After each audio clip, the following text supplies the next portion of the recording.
નમસ્કાર દર્શક મિત્રો, ક્રાઇમ ન્યૂઝ નેટવર્કમાં તમારું હાર્દિક સ્વાગત છે। હું છું ઇકરા મંસૂરી। નવી ધરતી નાગરવાડા અંબિકા પ્રોવિઝન સ્ટોર પાસે આશરે 35 થી 40 વર્ષ જૂનો 50 ફૂટ હાઇટ ઉપરનો પીપળો પડી જતા મોટી જાનહાનિ ટળી। રોજે રોજ ઝાડની પાસે 20 થી 25 લોકો બેસતા હતા, તેમના આબાદ બચાવ થયો। રિપોર્ટર પઠાન ફિરોઝ।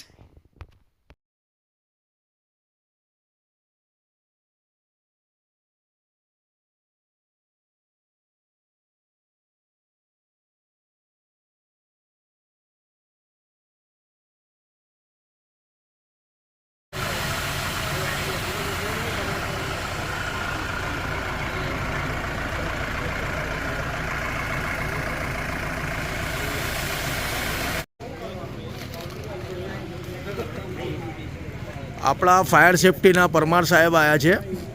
પરમાર સાહેબ, આપણે જણાવવું એ છે કે આ શું થયું છે ને તમે કેટલી વારમાં અહીંયા આ વિસ્તારમાં આવ્યા છો? વડોદરા ફાયર બ્રિગેડને કોલ મળ્યો હતો નવી ધરતી નાગરવાડાનો, ટીમને અહીંયા મોકલવામાં આવી તાત્કાલિક, અને તેના બાદ જાણની કામગીરી કરી છે। છેલ્લા 2 થી 3 કલાકથી કામગીરી ચાલુ છે અને હાલમાં 15 થી 20% કામગીરી બાકી છે તે સંપૂર્ણ રીતે પતાવવા। કોઈ જાનહાનિ થઈ છે? કોઈ નુકસાન થયું છે? નહીં, કોઈ જાનહાનિ નથી। નુકસાનમાં તો ઘર પર પડ્યું હતું એટલે માઇનર નુકસાન છે, બટ તેના સિવાય જે ગાડીઓ ફસાઈ હતી તે ગાડીઓ પણ કાઢી નીકળી છે, એટલે હાલમાં બીજું કોઈ નુકસાન નથી। અત્યારે આપણે અહીંયા કેટલો સમય થઈ ગયો? આપણે 3-1 કલાકની આસપાસ થયું છે, હજી 1.5 કલાકનું કામગીરી છે અને જેસીબી આવી રહ્યું છે। જેસીબી દ્વારા જે રસ્તો છે એ ક્લિયર કરવામાં આવે છે। શું નામ સાહેબ આપણું? Digvijaysinh Parmar, sub fire officer. Yogendrabhai, અહીંયા શું ઘટના થઈ છે? લગભગ 6:30-6:45 આસપાસ જ્યારે ધમાકેદાર વડોદરા શહેરમાં વરસાદ પડ્યો હતો, ઠેર ઠેર જગ્યા પર જે જૂના ઉંમરવાળા ઝાડ કહેવાય છે, આ પીપળો છે જે લગભગ 40 વર્ષ 35 થી 40 વર્ષ જૂનો પીપળો છે, એ પીપળો પડ્યો હતો। પરંતુ ફાયરના જે કર્મચારી છે, ખાસ કરીને આપણે તેમને દિલથી સેલ્યુટ કરીશું, કેમ કે સેલ્યુટ કરવાનું મૂળ કારણ છે વડોદરા શહેરની જે વસ્તી છે એ વસ્તી પ્રમાણે જે ફાયરના જે કર્મચારી છે એ ઓછા છે, પરંતુ જેમની કામગીરી કરે છે એમને બિરદાવવા લાયક છે। ઈમાનદારીથી પોતાની ફરજ દરેક વસ્તુની અંદર, જ્યારે વડોદરા શહેરની સુરક્ષાની બાબત હોય તો વડોદરા શહેરના સુરક્ષાના અંદર પહેલાં ફાયરના જે કર્મચારી છે એ હંમેશા ખડે પગે ઊભા હોય છે। બીજું કોઈ જાનહાનિ થઈ છે આમાં? જાનહાનિ થતાં બચી ગઈ। જેમ કે જ્યારે દુકાન ચાલુ હતી એ ચાલુ દરમિયાન કટકટ જે અવાજ આવ્યો લાકડાનો, કે એમને એવું લાગ્યું કે ઝાડ, વરસાદ જે પડી રહ્યો છે, ઝાડ કદાચ પડશે, એટલે દુકાનની બહાર એ લોકો નીકળી ગયા ત્યારે ઝાડ પડ્યું। પરંતુ નાના બાળકો પણ આટલા સમય પર દુકાનમાં હોતા જ હોય છે। આજે નસીબ છે તેમનું કે જ્યારે ઝાડ પડ્યું ત્યારે અંદર કોઈ બાળકો પણ નહોતા અને જે દુકાન માલિક હતા એ બહાર નીકળી ગયા। પરંતુ 4 થી 5 લાખનું નુકસાન થયું છે। ગુજરાતીમાં કહેવત છે, જાન હે તો જહાન હે। જાન છે તો પછી પૈસા તો બધું જ કમાઈ લેવાય, પરંતુ ફરી આપણે કહીશું, વડોદરા શહેરના ગાર્ડન વિભાગના નિષ્કાળજીના લીધે વડોદરા શહેરમાં ઠેર ઠેર જગ્યા પર જે ઝાડ પડી રહ્યા છે એનું મૂળ કારણ જ છે ગાર્ડન વિભાગના અધિકારીઓની મિલીભગત, મલાઈના હિસાબે આ બધું થઈ રહ્યું છે।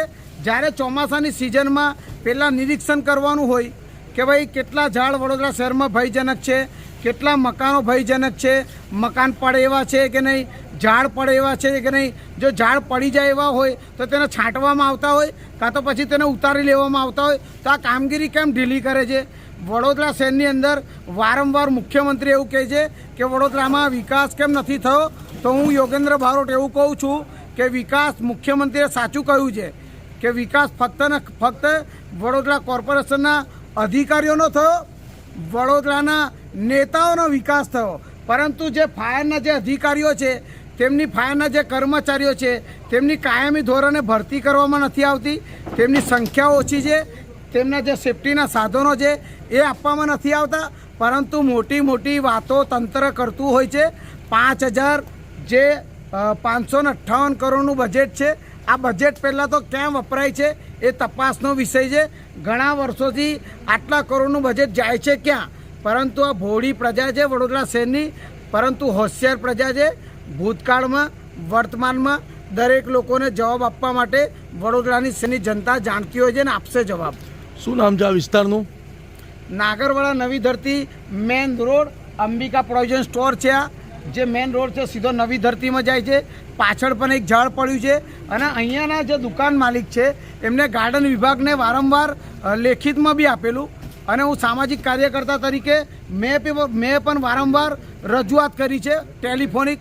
અમે કંઈ કોર્પોરેટર નથી ભાઈ, બરાબર છે. તમારા ન્યૂઝના માધ્યમથી કહીએ છીએ કે અમે કોર્પોરેટર નથી, પરંતુ અમે જવાબદાર નાગરિક છે વડોદરા શહેરના.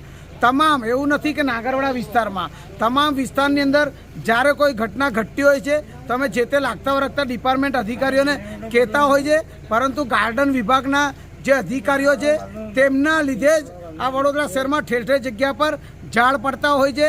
જો આવી ઘટનાઓ ભૂતકાળમાં બી થઈ છે, હવે આગળ વર્તમાનમાં આ પરિસ્થિતિ એવી ના સર્જાય. જે વડોદરા શહેરના મેયર છે, વડોદરા શહેરના સ્ટેન્ડિંગ ચેરમેન છે શીતલ મિસ્ત્રી, વડોદરા શહેરના જે વહીવટી વડા કહેવાય કમિશનર રાણા સાહેબ, એમને એવું કહેવા માંગીએ છીએ કે વડોદરા શહેરની જે હાલત તમે દુર્દશા એકદમ બેકાર કરી નાખી છે તેમાં સુધારો કરો. અને મુખ્યમંત્રીએ જે ટકોર કરી છે કે વડોદરામાં વિકાસ કેમ નહીં, તો ફરી કહીશું વડોદરામાં ફક્ત ને ફક્ત નેતાઓનો જ વિકાસ થવો છે. શું નામ આપનું? योगेंद्र बारोट, सामाजिक कार्यकर. इस वीडियो को लाइक करें, हमारे चैनल को सब्सक्राइब कर बेल आइकन जरूर प्रेस करें